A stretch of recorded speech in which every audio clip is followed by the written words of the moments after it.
ترجمہ یہ ہے کہ آگاہ رہو، بے شک وہ دوہرا کرتے ہیں اپنے سینوں کو تاکہ وہ چھپے رہیں اس اللہ سے۔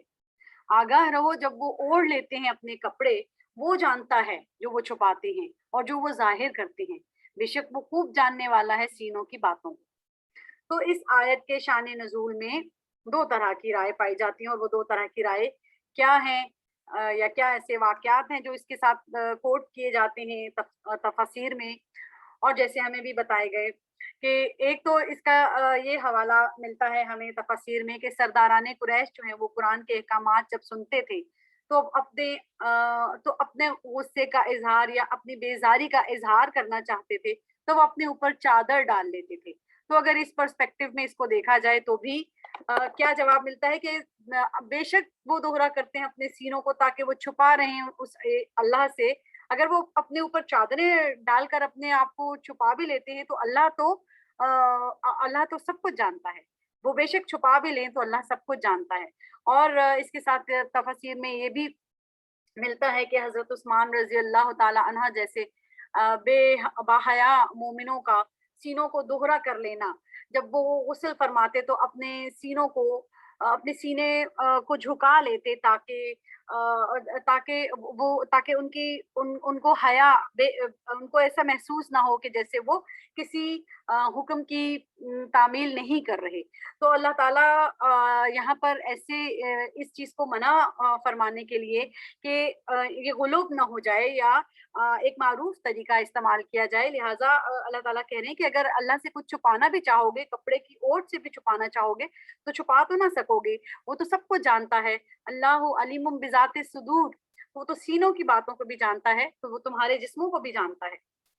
وَمَا مِن دَابَّةٍ فِي الْأَرْضِ إِلَّا عَلَى اللَّهِ رِزْقُهَا وَيَعْلَمُ مُسْتَقَرَّهَا وَمُسْتَوْدَعَهَا كُلٌّ فِي كِتَابٍ مُبِينٍ، اور نہیں کوئی چلنے والا جاندار زمین میں مگر اللہ ہی پر ہے اس کا رزق، اور وہ جانتا ہے اس کے قرار کی جگہ اور اس کے سونپے جانے کی جگہ، سب کچھ ایک واضح کتاب میں درج ہے۔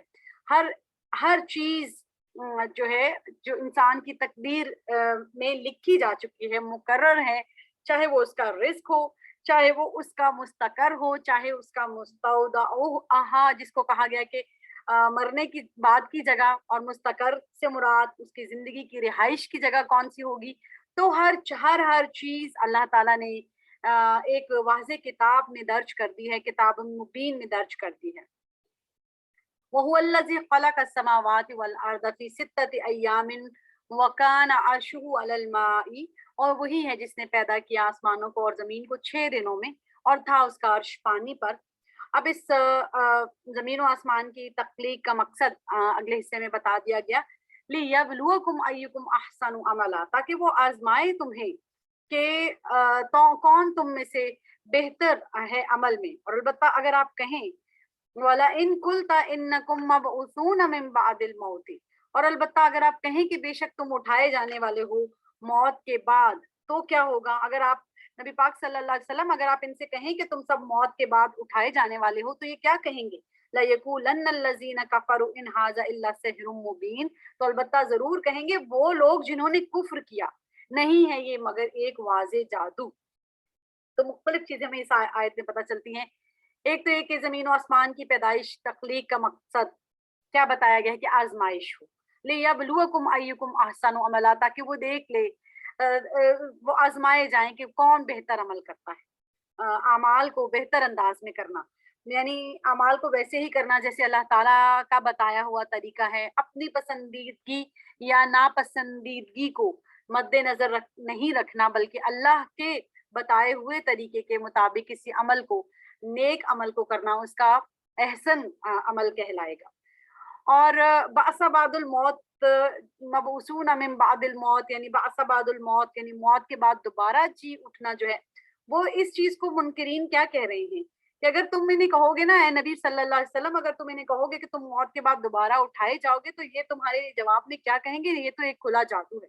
تمہارے اس دعوے کو، تمہاری اس بات کو، تمہارے اس بیان کو یہ کہیں گے کہ یہ تو ایک کھلا جادو ہے۔ تو منکرین کے یہ دعوے تھے کہ انسان کا مرنے کے بعد دوبارہ جی اٹھنے کا نبی پاک صلی اللہ علیہ وسلم کا یہ جو بیان ہے یہ ایک کھلا جادو ہے۔ وَلَئِنْ أَخَّرْنَا عَنْهُمُ الْعَذَابَ إِلَىٰ أُمَّةٍ مَّعْدُودَةٍ لَيَقُولُنَّ مَا يَحْبِسُهُ، اور البتہ اگر ہم مؤخر کر دیں ان سے عذاب کو ایک گنی ہوئی مدت تک، تو یقیناً ضرور کہیں گے کہ کیا چیز روک رہی ہے اسے. الا یوم یاتیہم لیس مصروفا عنہم وحاق بہم ما کانوا به یستہزئون. تو آگاہ رہو جس دن وہ آئے گا ان پر، تو نہیں وہ ٹالا جانے والا ان سے، اور گھیر لے گا ان کو وہ عذاب جو کہ جس کا وہ مذاق اڑاتے تھے. تو یہاں پر بتا دیا گیا کہ عذاب نہ آنے پر، جب عذاب نہیں آ رہا تھا تو یہ کیا باتیں کرتے تھے، یہ کہتے تھے کہ کس چیز نے روک رکھا ہے، ما یحبسہ، کیا چیز روک رہی ہے اسے، تو عذاب کو لاتے کیوں نہیں ہو، وہ کیا چیز روک رہی ہے اسے. اور پھر یہ کس چیز کا اللہ تعالیٰ کیا کہہ رہے ہیں کہ خبردار جس دن وہ آ جائے گا تو وہ پھر ٹلے گا نہیں ان سے، اور ان کو وہ گھیر لے گا جس کا وہ مذاق اڑا رہے ہیں. تو کس چیز کا مذاق اڑا رہے تھے؟ یہ عذاب کے نہ آنے کا. اگلی آیت ہے وَلَئِنْ أَذَقْنَا الْإِنسَانَ مِنَّا رَحْمَةً ثُمَّ نَزَعْنَا مِنْهُ إِنَّهُ لَيَئُوسٌ كَفُورٌ. اور یقیناً اگر ہم چکھائیں انسان کو اپنی طرف سے رحمت، پھر ہم چھین لیں اس رحمت کو اس سے، بے شک وہ یقیناً بہت نا امید، بے حد ناشکرا ہو جاتا ہے. اس آیت میں انسان کی ایک نفسیات کا ذکر ہے کہ اللہ تعالیٰ اگر ایک انسان پر اپنی رحمت یا نعمت عطا کرتے ہیں ایک انسان کو، اور اس کے بعد وہ نعمت یا رحمت اس سے چھن جاتی ہے، تو انسان کا رویہ کیسا ہوتا ہے. اللہ نے بہت کلیئر الفاظ میں بتا دیا کہ وہ انسان جو ہے وہ پھر نا امید اور نا شکرا ہو جاتا ہے. تو اللہ تعالیٰ نے ہی انسانوں کو تخلیق کیا، اللہ تعالیٰ ہی انسانوں کی نفسیات سے واقف ہے، اور اللہ تعالیٰ نے بتا دیا کہ انسان ایسا ہی کرے گا. اور ہم اپنے آپ کو اور اپنے ارد گرد دیکھیں تو ہم ایسا ہی کرتے ہیں. اگلی آیت ہے کہ وَلَئِنْ أَذَقْنَاهُ نعماء بعد ضراء مسحة ليقولن ذهب السيئات عني إنه لفرح فخور. اور البتہ اگر ہم چکھائیں اسے کوئی نعمت اس تکلیف کے بعد جو پہنچی اسے، تو یقیناً ضرور کہے گا چلی گئی تمام تکالیف مجھ سے، بے شک وہ یقیناً اترانے والا، بہت فخر کرنے والا ہے. اگر اس آیت میں دیکھیں تو تکلیف کے بعد انسان کو اگر کوئی نعمت ملتی ہے تو پھر اس انسان کا رویہ کیسا ہو جاتا ہے. اس آیت میں ہمیں اس کا جواب ملتا ہے، وہ انسان فرح فخور ہو جاتا ہے، اترانے والا، فخر کرنے والا ہو جاتا ہے. غافل اور ایک مغرور انسان کی جھلک نظر آتی ہے کہ اسے ایسے محسوس ہوتا ہے کہ جیسے اس کے بعد تو کوئی اس پر مصیبت، کوئی غم، کوئی آزمائش آنے ہی نہیں والی. تو وہ ایک غفلت کی زندگی گزارنے کی طرف راغب ہو جاتا ہے. پھر اگلی آیت میں اللہ تعالیٰ ان دونوں کے اپوزٹ ہمیں بتا رہے ہیں کہ وہ کون سے لوگ ہیں جن کے لیے میں اجر دینے والا ہوں، اور ایسا اجر جو اجر کبیر ہے، بہت بڑا اجر ہے. الا الذین صبروا وعملوا الصالحات اولئک لهم مغفرۃ واجر کبیر. مگر وہ لوگ جنہوں نے صبر کیا اور نیک اعمال کیے، یہی وہ لوگ ہیں کہ ان کے لیے بخشش اور بڑا اجر ہے. تو مغفرت اور اجر کریم اللہ تعالیٰ نے ان لوگوں کے لیے رکھی، نہ کہ ان لوگوں کے لیے جو مایوس اور ناشکرے ہیں، یا نہ کہ ان لوگوں کے لیے جو اترانے والے اور بہت فخر کرنے والے ہیں، بلکہ وہ جو نیک اعمال کریں گے، عمل صالح کے ساتھ صبر کا رویہ اختیار کریں گے، ان کے لیے مغفرت اور اجر کریم ہوگا. آیت 12 ہے کہ فَلَعَلَّكَ تَارِكٌ بَعْدَ مَا يُوحَىٰ إِلَيْكَ وَضَاعِقٌ بِهِ صَدْرُكَ أَن يَقُولُوا لَوْلَا أُنزِلَ عَلَيْهِ كَنزٌ أَوْ جَاءَ مَعَهُ مَلَكٌ إِنَّمَا أَنتَ نَذِيرٌ وَاللَّهُ عَلَىٰ كُلِّ شَيْءٍ وَكِيلٌ. پھر شاید آپ چھوڑ دینے والے ہیں بعض وہ جو وحی کی جاتی ہے آپ کی طرف، اور تنگ ہونے والا ہے اس کی وجہ سے آپ کا سینہ، کہ وہ کافر کہیں گے کہ کیوں نہیں اتارا گیا اس پر کوئی خزانہ، یا کیوں نہیں آیا اس کے ساتھ کوئی فرشتہ. تو آپ تو صرف ڈرانے والے ہیں اور اللہ ہر چیز پر نگران ہے. تو اس آیت میں، اس آیت 12 میں نبی پاک صلی اللہ علیہ وآلہ وسلم کے لیے کیا پیغام ہے. اور اس پیغام سے پہلے یہ سمجھ لینا بہت ضروری ہے کہ مخالفین جو طرح طرح کی خرافات سامنے لاتے تھے، طرح طرح کے فرمائشیں لاتے تھے سامنے کہ اس نبی کے ساتھ کوئی فرشتہ کیوں نہیں ہے، اس نبی پر کوئی خزانے کیوں نہیں اترے، اللہ تعالیٰ نے اس کو غنی کیوں نہیں کر دیا، یہ مالی اور روحانی لحاظ سے اس کے پاس نہ فرشتہ ہے نہ مال ہے، تو ہم اس پر کیسے ایمان لے آئیں. تو اس طرح کی ان کی فرمائشیں اور خرافات سے نبی پاک صلی اللہ علیہ وسلم ظاہر ہے کہ بشر تھے، اور وہ ان تمام خرافات سے جب ان کا سینہ تنگ ہوتا تھا یا وہ پریشان ہوتے تھے تو ان کے ذہن میں کہیں یہ خیال اگر آتا تھا کہ اگر ایسی باتیں ان سے نہ کی جائیں تو ہو سکتا ہے کہ یہ ایمان کی طرف راغب ہو جائیں، تو اللہ تعالیٰ یہاں پر بہت واضح طور پر اپنے نبی صلی اللہ علیہ وآلہ وسلم کو واضح ہدایات دے رہے ہیں کہ ایسی کوئی سوچ آپ کے دل میں نہیں آنی چاہیے جس سے ان کو کسی بھی قسم کی مراعات دینے کا کوئی شائبہ ہو، یا ان کو کوئی رعایت دی جائے کہ ٹھیک ہے ان سے ایسی بات سخت بات نہ کی جائے اور ان کی باتوں کو مان لیا جائے وقتی طور پر، اور ان کے خرافات کے سامنے وقتی طور پر کوئی سخت بات نہ کی جائے۔ تو اللہ تعالیٰ نبی پاک صلی اللہ علیہ وسلم کو کہہ رہے ہیں کہ آپ ایسی کسی بھی چیز کا کی وجہ سے اپنا سینہ تنگ نہ کریں، اور آپ ان سے کلیئر کٹ وہی بات کریں جو کہ حق بات ہے، تاکہ ان پر واضح ہو جائے جو حق ہے۔ آیت 13، ام یقولون افترا قل فأتوا بعشر سور مثلہ مفتریات وادعوا من استطعتم من دون اللہ ان کنتم صادقین۔ کیا وہ کہتے ہیں کہ اس نے خود گھڑ لیا ہے اس قرآن کو؟ اب یہ مزید انہی کی مخالفین کے نبی پاک صلی اللہ علیہ وسلم کے الزامات کی مزید بات ہو رہی ہے کہ کیا وہ مخالفین یہ کہتے ہیں کہ اس نے خود گھڑ لیا اس قرآن کو؟ تو اللہ تعالیٰ اب نبی پاک صلی اللہ علیہ وسلم کو جواب دلیل سکھا رہے ہیں کہ آپ ان سے کیا کہیں، آپ کہہ دیں کہ پھر تم بھی لے آؤ 10 صورتیں اس جیسی گھڑی ہوئی اور تم بلا لو جنہیں تم بلانے کی طاقت رکھتے ہو اللہ کے سوا، اگر تم سچے ہو۔ تو اگر تمہارا یہ الزام ہے کہ نبی پاک صلی اللہ علیہ وسلم یہ قرآن خود گھڑ لیتے ہیں، تو تم بھی اہل زبان ہو، تم بھی عبور رکھتے ہو، تمہاری بھی دسترس ہے، تم ایسی 10 صورتیں بنا لاؤ، اور یہ یقیناً نہیں جب بنا لائیں گے تو پھر انہیں منہ کی کھانی پڑے گی۔ آیت 14 ہے کہ فَإِن لَّمْ يَسْتَجِيبُوا لَكُمْ فَاعْلَمُوا أَنَّمَا أُنزِلَ بِعِلْمِ اللَّهِ وَأَن لَّا إِلَٰهَ إِلَّا هُوَ فَهَلْ أَنتُم مُّسْلِمُونَ۔ بس اگر وہ نہ قبول کریں تمہاری بات کو تو جان لو کہ یقیناً یہ اتارا گیا اللہ کے علم کے ساتھ، اور یہ کہ کوئی معبود نہیں مگر وہی، تو کیا تم فرما برداری کرنے والے ہو؟ تو اب منکرین حق کو اللہ تعالیٰ اس دلیل سے قائل کر رہے ہیں کہ یقیناً تم تو اس طرح کا قرآن، کیا اس جیسی 10 صورتیں بھی پیش کرنے سے قاصر ہو، تو پھر جان لو، پھر یہ سمجھ لو، پھر یہ مان لو کہ یہ اللہ کا کلام ہے، یہ انزل بعلم اللہ، یہ اتارا گیا ہے اللہ کے علم کے ساتھ، اور اپنے باقی معبودوں کو جن کو تم اللہ کے ساتھ شریک ٹھہراتے ہو ان کو ترک کر دو اور اللہ کی فرما برداری میں آ جاؤ۔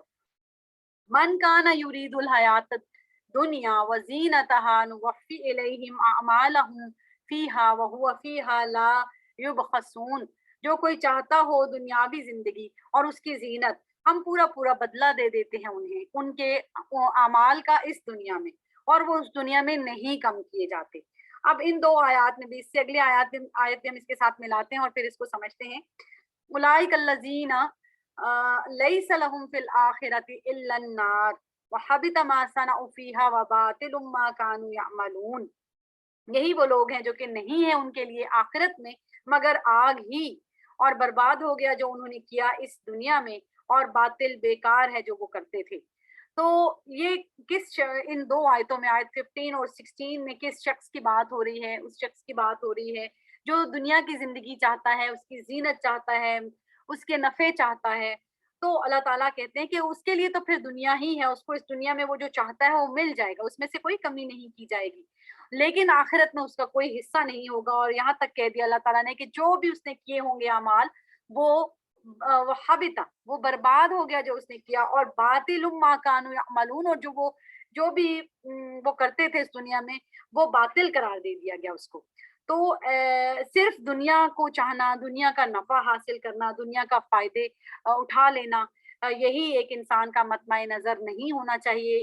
اس آیت میں یہ بات بظاہر جو فوری طور پر نظر آنے والی ہمیں ہدایت یہاں سے مل رہی ہے وہ یہ ہے، اور اس کے علاوہ ڈیپر پرسپیکٹو میں بے شمار ہدایات کی چیزیں اس کے اندر سے ہمیں نظر آتی ہیں۔ افمن کان علی بینۃ، آیت 17، افمن کان علی بینۃ من ربہ ویتلوہ شاہد ومن قبلہ کتاب موسیٰ اماما ورحمۃ اولئک یؤمنون بہ ومن یکفر بہ من الاحزاب